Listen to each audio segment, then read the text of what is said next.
دوستوں میں مظہر شیخ اور آپ دیکھ رہے ہیں ہمارا ہفتہ وار پروگرام حالات حاضرہ۔ دوستوں میں اور میرے ساتھ میرے عزیز دوست عثمان بھائی قریشی، جن کے بنا یہ پروگرام ہم ایسا کہہ سکتے ہیں کہ چائے جو ہے وہ شکر کے بنا کیسے پھیکی ہوتی ہے، اسی طریقے سے اس پروگرام میں ہمارے عثمان بھائی کی جو مذہبی معلومات کی باتیں ہیں وہ چار چاند لگا دیتی ہے۔ تو سب سے پہلے تو میں اور عثمان بھائی کی جانب سے آپ سبھی حضرات کو، سبھی ناظرین کو عید کی بہت بہت مبارکباد۔ تو دوستو آج کا پروگرام شروع کرتے ہیں ہم 4 حصوں میں۔ سب سے پہلے ہم بات کریں گے دیش دنیا کی، اس کے بعد میں ہم بات کریں گے ہندوستان کی، اس کے بعد میں کچھ ہمارے معاشرے کی بات کریں گے اور آخر میں صوفی نامہ۔ تو سب سے پہلے میں عثمان بھائی سے یہ درخواست کروں گا، یہ التجا کروں گا کہ وہ فلسطین کے معاملے کے اوپر بتائیں اور فلسطین مسجد الاقصی کیا مقام رکھتی ہے مسلمانوں کے لیے، اس بات پر غور کریں۔ مظہر شیخ صاحب نے کچھ مبالغہ آرائی کر دی میرے متعلق، میں اتنا کچھ ہوں نہیں، پر ان کی ذرا نوازی ہے۔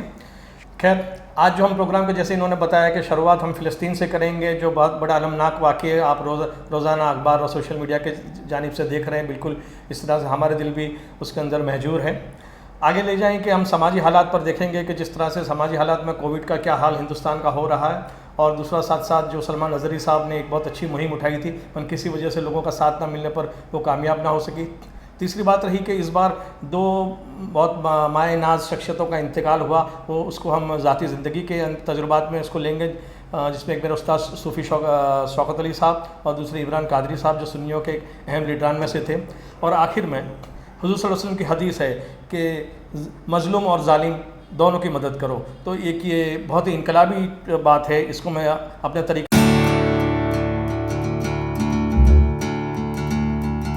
سے پیش کروں گا آخر میں صوفی نامہ میں۔ تو شروع کرتے ہیں فلسطین سے۔ فلسطین کے معاملات میں ہم دیکھیں کہ جس طرح کے خون بہہ رہے ہیں، بچوں کے ہاتھ میں پتھر ہیں، عورتیں بیوہ ہو رہی ہیں اور ایک ندیاں بہہ رہی ہیں خون کی، ایک بڑا ہی المناک معاملہ لا کے کھڑا کر دیا ہے اور ظالم یہودیوں نے۔ اور اس کے باوجود بھی لوگ پھر بھی تعجب تو اس بات کا ہے کہ لوگ انہی کا سپورٹ دے رہے ہیں، خاص کر کے ہندوستان کے کچھ بھکت لوگ اور ایسے جو اندھے ہیں عقل سے بھی، کہ جو ظالم کا ساتھ دیتے ہیں۔ خیر، ان کو ان کی سوچ مبارک ہو، لیکن مسلمانوں کے لیے جگہ اس لیے مقدس ہے کہ یہ شروعات سے لے کے اس کی ایک تاریخ رہی ہے، جس میں سلیمان علیہ السلام نے یہ مسجد تعمیر کروائی، مسجد اقصی، اس کا ایک بڑا ایک طویل تاریخ ہے۔ اس کے بعد یہ مقدس جگہ حضرت حضور صلی اللہ علیہ وسلم نے یہاں سے جب معراج کو تشریف لے گئے تو یہاں سارے انبیاء کے آپ امام بنے، امام الانبیاء کا خطاب یہاں سے ملا ہے آپ کو، یہ سب کو نماز پڑھانے کے سبب سے۔ ساتھ ساتھ میں اور بھی جو پیغمبر، کئی بے شمار پیغمبروں کی یہ جگہ مقدس رہی ہے، اور یہ قیامت تک انشاءاللہ یہاں پہ اس طرح سے کہا جاتا ہے کہ جو آخری جنگ ہوگی اور جو دجال اور دوسرے کی بھی جو نمود ہوگا، تو اس کے اندر بھی یہ جگہ کی بڑی اہمیت رہے، کیونکہ دجال کا جو خروج ہونے والا ہے وہ اسرائیل کے کسی ایک احاطے سے ہونے والا ہے، تو اس کے لیے ہو سکتا ہے کہ یہ یہودی لوگ اپنی اپنی تیاری کر رہے ہیں۔ آگے کا مزید معلومات دیں گے آپ کو میرے دوست جناب مظہر شیخ صاحب۔ تو عثمان بھائی آگے بات کریں ہم، تو جس طریقے سے اسرائیل کی بات کریں تو اسرائیل میں زیادہ تر لوگ جو فی الحال ہے وہ یہودی ہیں۔ جی جی۔ اور جس آگے آپ کو پتہ ہوگا کہ جرمنی میں یہودیوں کی بہت زیادہ آبادی تھی، لیکن ہٹلر نے جب یہودیوں کا خاتمہ جینوسائیڈ کرنے کی بات کی تب یہودیوں کے لیے زمین کم پڑی تھی۔ اس وقت مسلمانوں نے، یہ داؤد علیہ السلام کی قوم سے وابستہ ہیں یہودی لوگ، اور صاحب کتاب توریت کے ہونے کی وجہ سے ان کو وہاں پر غازہ پٹی کے پاس میں جگہ دی، ان کو رکھا، جبرن جگہ دی اور وہاں پر رکھا 1948 میں۔ اس کے بعد دھیرے دھیرے امریکہ کے ساتھ مل کر ان لوگوں نے اپنی ایک بڑی آبادی بنا دی، اور جس طریقے سے دھوکہ دھڑی جو ہے وہ یہودیوں کے خون میں پہلے سے ہی ہے، تو وہاں پر یہ چیز کی گئی۔ اب کی بار جو معاملہ ہوا وہ اس طریقے سے ہوا کہ 1968 میں وہاں پر انہوں نے مسجد اقصی کی جو فتح کی تھی، اس کے عوض میں انہوں نے ایک بہت بڑا جلوس نکالا، جس پر فلسطینیوں نے اس کی مخالفت کی اور وہاں پر مسلمانوں پر بے شمار گولی باری کی اسرائیل کی جانب سے۔ حالانکہ جواب میں اس مرتبہ حماس جو ہے وہ چپ نہیں بیٹھا، اور اس نے بھی کافی راکٹ داغ دیے اسرائیل کے اوپر اور اسرائیل کو منہ توڑ جواب دیا۔ بالکل درست۔ حالانکہ آج جو ہے اسرائیل بے عزت ہو چکا ہے دنیا کی نظروں میں، لیکن افسوس کی بات یہ ہے کہ مسلم ممالک جو ہیں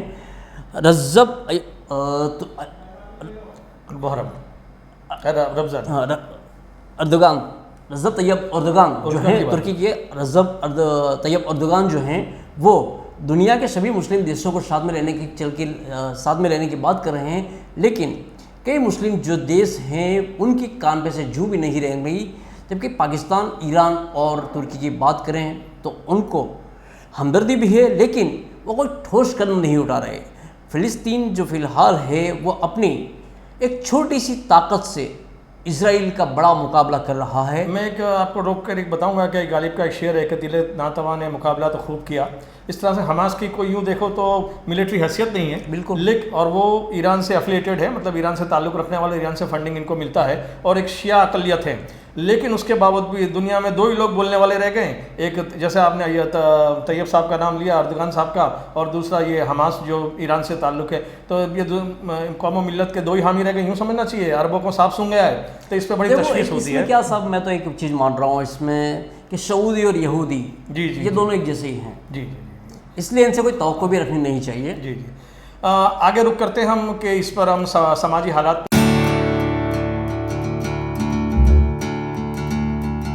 آ جاتے ہیں، اور کووڈ-19 سے جو برا حال ہے ہندوستان کا اس پر کچھ آپ عرض کرنے والے تھے، خاص کر کے جو لاشیں جو مل رہی ہیں اس سے گنگا سے اور دوسری ندیوں سے. یہاں پر میں آپ کو روکنا تو جیسے کہ ہم نے سماجی حالات پہ جو رخ کیا ہے تو اس پر آپ کو ایک بات کی اطلاع دے دوں کہ شاید آپ اچھی طرح سے جانتے ہیں کہ نتیانند سرسوتی نے ایک یہاں پہ ایک جس طرح سے گستاخ رسول بن کر اس نے جو بدبوئی کی تھی سرکار دو عالم کی، اس پر ایک کافی غم و غصہ پھوٹ پڑا تھا پورے ہندوستان کے مسلمانوں میں، اور اس کا بہت دل و جان سے لوگوں نے اس کا مقابلہ کیا اور اپنی رد عمل پیش کیا. کئی لوگوں نے ایف آئی آر کی، حالانکہ اس پہ عمل نہیں ہوا اور کسی طرح سے اس کی حراست میں اس کو نہیں لیا گیا. جس طرح کے دلی کے فسادات ہوتے تو بھی جو مجرم تھے ان کو تو کبھی گورنمنٹ پکڑنے کی ہمت ہی نہیں کرتی. خیر وہ آپ کے طریقہ انصاف کا کہنے کا مقصد تو ایک ہمارے سلمان نظری صاحب نے ان کو چیلنج دے دیا تھا کہ آ جائیے، تیرے میں اگر طاقت ہو تو دلی کے رام لیلا میدان میں اور ہم ایک اگنی پریکشا کرتے ہیں. اور اس کے اندر انہوں نے ایک کھلا چیلنج دیا تھا کچھ 70ویں روزے کا شاید، پر کسی وجہ سے وہ کامیاب نہ ہو پائے. کامیاب نہ ہونے کی وجہ بھی اس میں یوں کہوں گا کہ اس میں وہ اکیلا چنا کیا بھاڑ پھوڑ سکتا تھا. اس طرح سے انہوں نے کافی کوشش تو کی اور انہوں نے ہمت دکھائی. کئی ویڈیوز اس کی طرف سے بھی آئے، نصیباً ملون کی طرف سے بھی آئے، کئی ویڈیو ان کی طرف سے بھی آئے، لیکن آخر وہ عملی جامہ اس پروگرام کو نہ پہنا سکے. کوئی فکر نہیں. لیکن جو انہوں نے ایک ان کی مثال اس طرح سے ہو گئی کہ مجھے ایک قصہ یاد آتا ہے کہ جب بازار میں حسن یوسف بکنے چلا تھا تو تب طرح طرح کے لوگ ان کی یوسف علیہ السلام کی غلام طریقے جب بکنے گئے تھے بازار میں تو بولی لگانے کے لیے حاضر ہوئے تھے. تو کئی لوگ سے اپنے خزانے لے کے آئے تھے. تو اس میں ایک بڑھیا بھی تھی اور بڑھیا کے ہاتھ میں 2 ریشے تھے فقط. تو کسی نے پوچھا کہ بڑھیا تو یہ کیا کر رہی ہے؟ تو کہ میں بھی اس نے یوسف علیہ السلام کو خریدنا ایک اچھا شخص ہے اس کے لیے، اللہ کا نیک برگزیدہ بندہ ہے. تو کہ یہ 2 ریشے سے تو کیا خریدے گی؟ تو بولے بات یوں نہیں ہے، بات یوں ہے کہ کل قیامت کے دن جب دفتر کھلیں گے تو جب سب خریدار یوسف میں جن کا نام ہوگا تو اس میں میرا بھی ادنا سا نام ہوگا. تو سوچ تو ایسی ہوتی ہے صاحب کہ جس طرح سے کہ یا اظہری صاحب نے جو کچھ بھی کیا وہ کوئی کمتر نہیں ہے، لیکن جو ناموس رسالت کے لیے بڑی ڈینگیں مارتے ہیں اور بڑی اپنے آپ کو بڑے بتاتے ہیں گے، چاہے دوسرے فرقوں سے بھی میں کوئی نام لینا نہیں چاہتا، باقی ان سے بھی مخاطب ہو کے کہوں گا کہ بھائی وہ لوگ آپ کہاں، آپ کو کیا ہو جاتا ہے جب یہ ناموس رسالت کا باب جب معاملہ ہوتا ہے. یوں تو آپ بہت مخالفت طرح کی کرتے ہو اور یہاں آپ بالکل خاموش ہو جاتے ہو. تو آپ لوگوں کی بھی ایک وجہ ہو کہ جو آپ یہ کل قیامت کے دن آپ بھی ایک کا دامن گیر ہوں گا میں کہ آپ نے ان کا ساتھ نہ دیا اور یہ ہمارے کو اکیلے چھوڑ دیے. لیکن انہوں نے جو کوشش ناتمام کی وہ الحمدللہ بہت اس سے مطمئن ہوں. عثمان بھائی میں یہاں پر آپ سے ایک بات اور کہوں گا کہ آپ کچھ دنوں سے واٹس ایپ پہ فیس بک پہ دیکھ رہے ہوں گے کہ کئی مسلم نوجوان جو ہیں وہ یہ کہہ رہے ہیں فی الحال کہ ہم فلسطین کے ساتھ ہیں. میں ان سے یہ کہنا چاہوں گا کہ جب ہندوستان میں حضور سرکار دو عالم صلی اللہ تعالیٰ علیہ وسلم کے بارے میں گستاخی ہو رہی تھی اس وقت آپ کہاں تھے؟ اس وقت آپ کیوں خاموش تھے اور ابھی بھی کیوں خاموش ہیں؟ یہ تو رہی عام نوجوانوں کی بات، لیکن بڑی بڑی تنظیمیں ہیں، بڑی بڑی خانقاہیں ہیں اور ہم فرقہ پرستی کو ابھی فی الحال سائڈ میں رکھ دیتے ہیں. اس کے باوجود بھی اگر بات کریں تو اظہری صاحب کو میں نے یہاں تک سنا ہوا ہے کہ ان کو لوگ طنز کرتے ہوئے ملے کہ ہم سے مشورہ کیا ہوتا اس کے بعد میں آپ یہ اعلان کرتے. حالانکہ انہوں نے کہا کہ جس کے دل میں محبت ہوگی وہ کسی کی اجازت نہیں لے گا، لیکن وہ خود کھل کر سامنے آ جائے گا. آپ کو اگر دل میں حضور کی محبت ہے تو آپ بھی آئیے، سپورٹ کیجیے. تو بات یہاں پر یہ ہے. کس نے روکا ہے آپ کو؟ ہاں تو آپ کچھ کووڈ-19 پر عرض کرنے والے تھے. کووڈ-19 کی سب بات کریں تو دیش کے حالات اس قدر بھیانک ہیں کہ اب تو ودیشی جو میڈیا ہے وہ بھی ہندوستان پہ تھو تھو کر رہا ہے. یہ ہمارے لیے بہت ہی شرمناک بات ہے. جی جی آپ نے دیکھا ہوگا اکثر کہ گنگا ندی میں جس طرح سے اتر پردیش اور بہار سے جو لاشیں گنگا ندی میں بہہ کر آ رہی ہے، ان لاشوں کو کتے گدھ وغیرہ جو ہے نوش کے گاؤں میں کھینچ کے لے آتے ہیں. آپ کو پتہ ہوگا جس طریقے سے حیدرآباد میں شیر ببر کو بھی کووڈ ہوا ہے، 8 شیر ببر کو. اسی طریقے سے جانوروں میں بھی یہ چیز اب دیکھنے کو مل رہی ہے. اگر کتے ان لاشوں کو نوچ کے کھاتے ہیں اور وہ اسی طریقے سے گاؤں میں گھومتے ہیں تو کیا یہ وبا اور زیادہ نہیں پھیلے گی؟ ایک طرف سرکار جو ہے باتیں کر رہی ہیں کہ ہر انسان کو ویکسین لینی چاہیے اور ایک ویکسین ہی رام باڑ علاج ہے جو ہمیں کووڈ سے بچا سکتا ہے، اور دوسری جانب کئی لوگ جو ہیں 4 دنوں تک سویک سینٹر پر جا کر واپس آ رہے ہیں. ویکسین بالکل بھی نہیں ہے، ویکسین بھی نہیں ہے، آکسیجن بھی نہیں ہے، دوائیں بھی نہیں ہیں اور وینٹیلیٹر بیڈ بھی نہیں ہے. اور کئی ماس پہ سرکار فیل ہوتی نظر آ رہی ہے. اور جو کرونا کا معاملہ ہے وہ ایک یو ٹرن لے رہا ہے اور کئی طرح سے اس طرح کے ناچ دکھا رہا ہے. کئی مائکرومیکوسس کی باتیں ہو رہی ہے جو ایک عجیب سی بیماری جو ہے اس کے اندر ظاہر ہو رہی ہے. ہاں اس کے باوجود اس کے اور بھی اس کے ایسے چیزیں ظاہر ہو رہی ہیں کہ جو کبھی سننے میں نہیں آئی تھی. ڈاکٹر خود بھی پریشان اور حیران ہے کہ یہ کیا ہو رہا ہے. تو ایسے محاذ پہ سرکار توجہ دے اور خاص کر کے جو اپنی ایک انٹروسپیکشن کرے کہ یہ کیا وجوہات ہیں کہ جس کی وجہ سے یہ کرونا ہے، کیا ان سے کیا غلطیاں ہو گئی ہیں، اس پہ ایک نظر ثانی کرے. میں تو اس پہ توجہ دلاؤں گا. بس ذاتے خود کرونا کا علاج کرتے ان سے کیا غلطی ہوئی کہ کرونا نازل ہوا. چونکہ اللہ چاہے تو کیا نہیں ہو سکتا، اللہ چاہے تو آنکھیں سن سکتی ہیں اور کان دیکھ سکتے ہیں گے. تو اور کرونا کا پیدا کرنے والا بھی وہی خدا ہے. تو یہ کیوں یہاں سے نہیں جا سکتا؟ بس شرط یہ ہے کہ آپ کو ایک انصاف کا نظام قائم کرنا ہے، اسی کی طرف پلٹنا ہے. وہی کرونا کو پیدا کرنا ہے، وہی بھگانے کی طاقت رکھتا ہے. تو اسی کی طرف متوجہ ہوں اور اسی کی طرف معافی کے طلبگار ہوں. انشاءاللہ کرونا چلے جائے گا. یہی رمضان کی برکت سے آج ہم عید کے موقع پر دعا کرتا ہوں. اور آپ یہاں پر ایک نظر اور ڈالیں کہ آپ دیکھیں کہ دنیا کے فی الحال کسی ممالک میں کووڈ نہیں ہے. اچھا، صرف ہندوستان میں ہی یہ دیکھا یعنی جو شدت سے وہ ہے تو کافی ملکوں میں، پڑوسی ملکوں میں بھی ہے، لیکن وہ شدت سے نہیں ہے جو ہندوستان میں ہے. وہ آپ کی اور اب تو ایسا ہو رہا ہے کہ آنکڑے بھی سینسر کیے جاتے ہیں صاحب. بالکل ایسا ہے. اور ٹیسٹ جو ہے اس کو کم کر دیا. جی میں اسی پہ آ رہا تھا. بالکل. تو اب یہاں سے ہم رک کرتے ہیں ہمارے جو ذاتی زندگی کے تجربات ہیں اس کو پر. تو اس جو یہ آپ کو خبر دیتے نہایت ہی آنکھیں نم ہیں، آواز رک رہی ہے اور سینہ شوریدہ ہے کہ ہمارے سنیوں میں ایک مشہور ہستی جناب شوکت علی سید جو میرا داتار صاحب کے خاندان سے تھے اور جن کی عمر تقریباً 99 سال کے قریب ہوئی، جو اس رمضان کے آخری عشرے میں ان کا انتقال ہوا. حضرت کی تربیت میں 25 سال رہا اور الحمدللہ وہ میری استاد کی حیثیت رکھتے تھے. اور ان کی خوبیاں 2 باتیں میں بیان کر کے آپ کو ان کی شخصیت کیا تھی اس کا ایک تعارف کرانا چاہتا ہوں.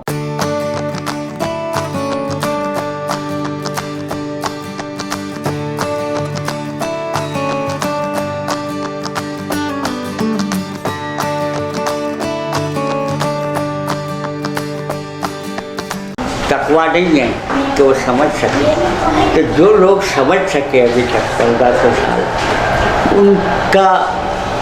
ان کی مدد لے کر یہ زمانے کی پہچان کرنی چاہیے. کہ زمانے کی پہچان ہو تو اس کی اچھائیوں کی بھی پہچان ہوگی، برائیوں کی بھی، اور اس میں بچنا کیسے یا حقیقی ترقی کیسے کرنا وہ اس روشنی میں کی جانی چاہیے. تو ہر زمانے کے مطابق کلام پاک اور حدیث کی روشنی ڈھونڈنے کی کوشش کرنی چاہیے. کتنی تو ایٹرنل ہے کہ رسول پاک کے زمانے میں جو باتیں تھیں وہ قیامت تک رہے گی، جیسے فرائض اور سنت ہے جو اپنے لیے ضرور ہے، اور کتنی اس کے سوا کی جو باتیں وہ سب کلام پاک اور حدیثوں کی روشنی میں سمجھنی چاہیے. تو یہ زمانہ سمجھ میں آئے گا، اس کی خرابیاں بھی سمجھ میں آئے گی. ہر زمانہ، یہ اکیلا یہ نہیں، اور اس کا رد عمل کیا کرنا، اس میں سے فائدہ کیسے اٹھانا، یہ سمجھ میں آئے گا. کہ حضرت نے ایک ایسی تعلیم دی کہ میں کسی اور فیضان کا محتاج ہی نہیں رہا الحمدللہ، ایسی ان کی طریقہ تعلیم، طرز تعلیم تھا. اور دوسرا کہ حضرت نے ایک کتاب لکھی تھی معراج المومنین.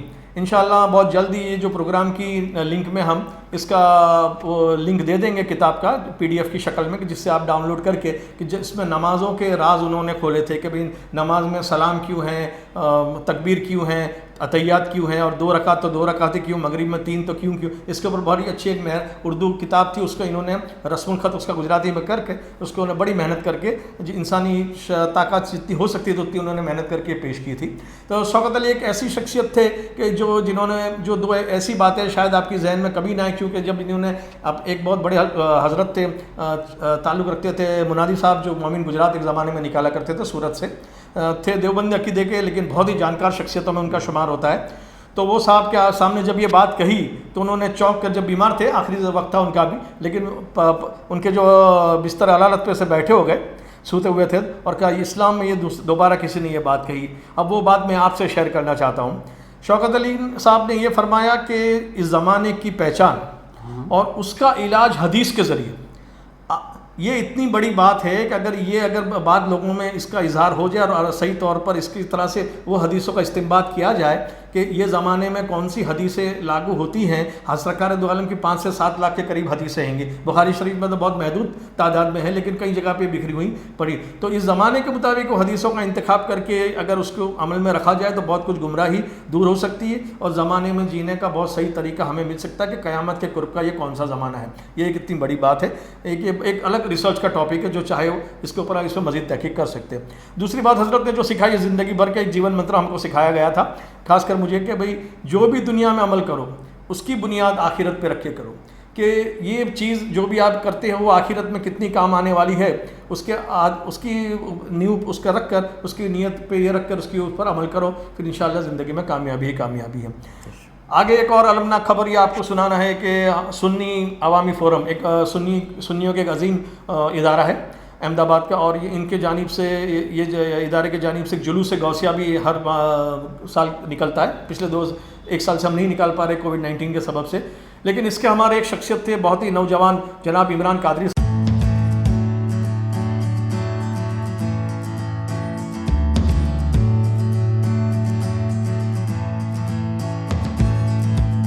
صاحب جو احمد آباد میں لکی ریسٹورنٹ جو مشہور لال دروازے میں ہے اس کے سامنے عربی ریسٹورنٹ کے نام سے ان کی ایک ریسٹورنٹ بھی تھی اور ساتھ ساتھ میں سنیوں کے ایک بڑے باہمت نوجوان اور اچھے لیڈروں میں سے تھے, بلکہ یوں کہیں گے کہ جو جلوس غوثیہ کی روح رواں تھے وہ. اور ساتھ ساتھ میں ان کی عمر بھی بڑی کم تھی, ان کی عمر 30 سے 35 سال بتائی جاتی ہے. ان کے 2 یتیم بچے انہوں نے چھوڑے 6 اور 8 سال کے تھے. ان کا اتنا جلد کووڈ کے اندر چلے جانا سے سنی عالم میں ایک بڑا غم کا ماحول ہے. تو آپ سبھی لوگ یہ 2 حضرات کے لیے ان کی کروٹ ان کو جنت نصیب ہو ایسی دعا کریں, ایسی درخواست ہے. آخری ہم رخ کرتے ہیں صوفی نامہ کے جانب اور اس بار ایک ایسی حدیث کی طرف میں آپ کو متوجہ دلاؤں گا کہ جو اپنے آپ میں ایک اس کا کوئی مثال کوئی دنیا کے لٹریچر میں نہیں ملتا, اتنی عمدہ بات ہے. صرف وجہ یہ ہے کہ اس کو اس طرح سے پیش نہیں کی گئی. سرکار دو عالم نے ایک حدیث میں عرض کیا ہے جو مفہوم اور ترجمہ میرا ہے کہ سرکار نے فرمایا ہے کہ مظلوم کی بھی مدد کرو اور ظالم کی بھی مدد کرو. اب جب یہ حدیث کہی گئی تو صحابہ اکرام نے فرمایا کہ حضرت یہ بات تو سمجھ میں آتی ہے حضور صلی اللہ علیہ وسلم سے کہ مظلوم کی مدد کرو, لیکن ظالم کی مدد کیسے کریں؟ تو حضور صلی اللہ علیہ وسلم نے تب عرض کیا کہ ظالم کا ہاتھ پکڑ کر اس کی مدد کرو, یعنی اس کو ظلم کرنے سے روکنے سے. اب یہ اتنی بڑی بات ہے کہ ورلڈ کے کوئی ادب اٹھا لیجئے لیکن یہ معیار کی بات آپ کو کہیں نہیں ملے گی کہ جو یوں کہتا ہو کہ ظالم کی بھی مدد کرو. کوئی ظالم کی مدد کرنے کے لیے کوئی بات نہیں کرے گا. یہ صرف ہادی اعظم سرکار دو عالم کی ہی یہ بات عرض کر سکتے جو دنیا کا بہترین شخص ہے. یہ میرا عقیدہ ہے. آگے چلتے ہیں. حضرت کو جو ایک آپ واقعہ پیش کرنے والے تھے, میں مظہر شیخ صاحب سے کہوں گا کہ آپ کوئی ایک واقعہ آپ نے کافی اچھا انتخاب کیا ہے وہ آپ ہمارے ناظرین کو سنائیں. بالکل صاحب, کہ جس طریقے سے ہم بات کرتے ہیں علم کی اور عمل کی, جی تو حضرت بابا فرید گنج سکر رحمۃ اللہ علیہ کے متعلق ایک واقعہ مجھے یاد آ رہا ہے جی کہ ایک بزرگ شخص آپ کی خدمت میں حاضر ہوا. ٹھیک ہے. اس کی لڑکیاں تھیں جن کی شادی کرنا باقی تھی اور اخراجات کے لیے ان کے پاس پیسے نہیں تھے. جی جب آپ کی بارگاہ میں اس نے یہ بات کہی تب آپ نے کہا باہر جا کر ایک چھوٹا سا ڈھیلا لے آؤ, ڈھیلا لے کر آ جاؤ. جب وہ ڈھیلا لے کر آیا تو آپ نے 3 مرتبہ اس پر سورہ اخلاص پڑھ کے دم کر دیا اور ڈھیلا سونے کا ہو گیا، اور کہا کہ اب بازار میں جا کر بیچ کر اپنی بیٹیوں کی جو ہے وہ سے شادی کر دو۔ اور شخص اپنے گھر پہ گیا، بزرگ شخص جا کر اپنی بیوی کو، گھر والوں کو یہ سب معاملہ بتایا، تو انہوں نے کہا یہ کون سی بڑی بات ہے، یہ چیز ہم بھی کر سکتے ہیں۔ جی جی انہوں نے اسے بیچ کر 1 مہینے کا راشن پانی، اچھا کھانا وغیرہ جو تھا وہ خود کر لیا۔ بعد میں ایک بڑی اینٹ لے کر وہ بیٹھے اور وضو کرنے کے بعد میں آپ سورہ اخلاص 3 بار پڑھ کے اس پہ دم کرنے لگے، کئی بار، لیکن کچھ نہیں ہوا۔ پوری رات گزر گئی۔ پوری رات گزر گئی۔ بیوی کہنے لگی کہ آپ سے کچھ نہیں ہوگا، میں کرتی ہوں۔ ایک کے بعد دیگر وہ عمل اس کو دہراتے رہے۔ ہاں، گھر کے ہر ایک افراد جو تھے وہ اس عمل کو دہراتے گئے، لیکن آخرکار ندارت دوبارہ آپ جب حضرت بابا فرید گنج سکر رحمۃ اللہ علیہ کی بارگاہ میں آئے اور پورا معاملہ سنایا، تو آپ نے کہا، وہ کیا کہا؟ آپ نے کہا کہ کلام تو وہی ہے لیکن زبان فرید کی کہاں سے لائے گا؟ تو کہنے کا مقصد ہے کہ جو انہوں نے عمل کیا تھا وہی عمل وہ بھی کر رہے تھے، لیکن حضرت فرید کہاں اور وہ شخص کہاں؟ جیسے کہ حضور صلی اللہ علیہ وسلم کو دونوں نے دیکھا، کہ ابو بکر صدیق نے بھی دیکھا اور ابو جہل نے بھی دیکھا، لیکن بازی ابو بکر صدیق مار گئے۔ مولانا روم فرماتے ہیں کہ ایک ہی جگہ سے 2 چیزیں نشو نما پاتی ہے، کہ گنے کا جو درخت ہے وہ بھی وہی جگہ سے نشو نما پاتا ہے، وہی زمین سے، اور بانس کا درخت ہے وہ بھی وہی جگہ سے درخت اس کی نشو نما پاتا ہے، لیکن بانس محض پولا اور پولا رہتا ہے اور گنے کے اندر شکر ہی شکر رہتی ہے۔ اسی طرح سے ہرن کی مثال دے کے فرماتے ہیں مولانا کہ ایک ہی ہرن ہے، ایک ہی طرح کا کھانا کھاتا ہے، ایک کے اندر گوبر بنتا ہے، اور دوسرا ہرن ہے وہی کھانا کھاتا ہے، وہی زمین میں پلتا ہے، وہی پانی پیتا ہے، لیکن اس کے اندر مشک کا نافع بنتا ہے۔ تو فرق یہ سمجھانا چاہتا ہوں کہ جو بزرگان دین ہیں ان کو اپنے جیسا سمجھنے کی قطعی غلطی نہ کی جائے۔ وہ اپنی جگہ اپنے جیسے انبیاء ہیں، اولیاء اللہ ہیں، وہ اپنا مرتبہ رکھتے ہیں، جو اپنے جیسے سمجھتے ہیں وہ سراسر غلطی پر ہیں۔ مولانا روم کے یہ قصوں سے جو بہت ہی آسانی سے سمجھ میں اس طرح کے انہوں نے مثالوں دے کے سمجھائی ہے کہ ایک ہی چیز ہوتی ہے لیکن دونوں کی تاثیر الگ ہوتی ہے۔ تو اللہ والوں کی ہاتھ کی اور بات ہوتی ہے اور اپنے کرتے عمل اس کی اور بات ہوتی ہے۔ اسی پر پروگرام کا اختتام۔ اور اسی کے ساتھ ایک بات اور بتا دو عثمان بھائی کہ جس طریقے سے بزرگان دین کا جو معاملہ رہا تھا کہ اگر کوئی ضرورت مند آتا تو آپ اس طریقے سے ان کی مدد کیا کرتے تھے، جبکہ یہ جو حالات ہیں فی الحال یہ آج کل کی ہم بات کریں تو وہ دیکھنے کو بالکل بھی نظر نہیں آتے۔ میں آپ کو عرض کروں کہ جب یہاں پہ احمد آباد کی، شاید آپ کو بھی بچپن میں یاد ہوگا، مجھے تو یاد ہے کہ جب بارش کا نہیں آتی تھی اور قحط کا معاملہ ہو جاتا تھا اور بہت ہی معاملہ تنگ ہو جاتا تھا کہ لوگ عوام ایک پریشان سی ہو جاتی تھی، تب شہر کے لوگ جو اپنے بڑے بزرگ تھے وہ لوگ یہاں پہ اس ٹائم پہ تو یہ گاڑیاں نہیں تھیں، بیل گاڑیاں تھیں، گھوڑے تھے، اس طرح کے معاملے تھے، تو وہ سبھی لوگ وہ چیزیں، عورتیں، بچے اور یہ سب پہنچتے تھے موسیٰ سواگ صاحب کی بارگاہ میں اور وہاں پہ بارش کی دعا کرتے تھے اور یہ عرض کرتے تھے کہ ہم تو گنہگار لوگ ہیں، اگر ہمارے پہ رحم نہ ہو تو کچھ نہیں، لیکن یہ جو مویشی ہیں ان پر ہی کچھ کرم ہو جائے۔ اور اللہ کے بزرگوں کے یہ فیض و کرم تھا کہ پھر وہ بارش آ جاتی تھی۔ وہ اکھا ایک پورا زمانہ ہی چلا گیا۔ اب لوگ اپنی عقل اور سائنس پر زیادہ بھروسہ کرتے ہیں، بزرگان دین اور اللہ پہ کم یقین رکھتے ہیں، تو اس کے اوپر اس کو الٹ پھیر کرنے کی ضرورت ہے۔ ہمیں پیدا کرنے والا بھی وہی ہے، ہمیں اسی کو منہ دکھانا ہے اور اسی کی طرف جانا ہے، تو اب اسی کی طرف ہمارا عمل ہونا چاہیے۔ یہ آخری پیغام ہے آپ کے اس پروگرام میں۔ تو دوستو، میں مظہر شیخ اور عثمان بھائی آپ سے اجازت چاہتے ہیں، پھر ملیں گے انشاءاللہ کوئی نئے ٹاپک کے ساتھ، اور خاص کر آپ سے کہیں کہ اس ہمارے پروگرام کو زیادہ سے زیادہ شیئر کریں، کمنٹ کریں، اور آپ کے دماغ میں بھی کوئی سوالات ہیں تو وہ ہم سے ضرور کیجیے گا، جس سے اس بات پر ہم روشنی ڈال سکیں۔ ٹھیک ہے، عید مبارک کے ساتھ آپ سبھی حضرات کو خدا حافظ۔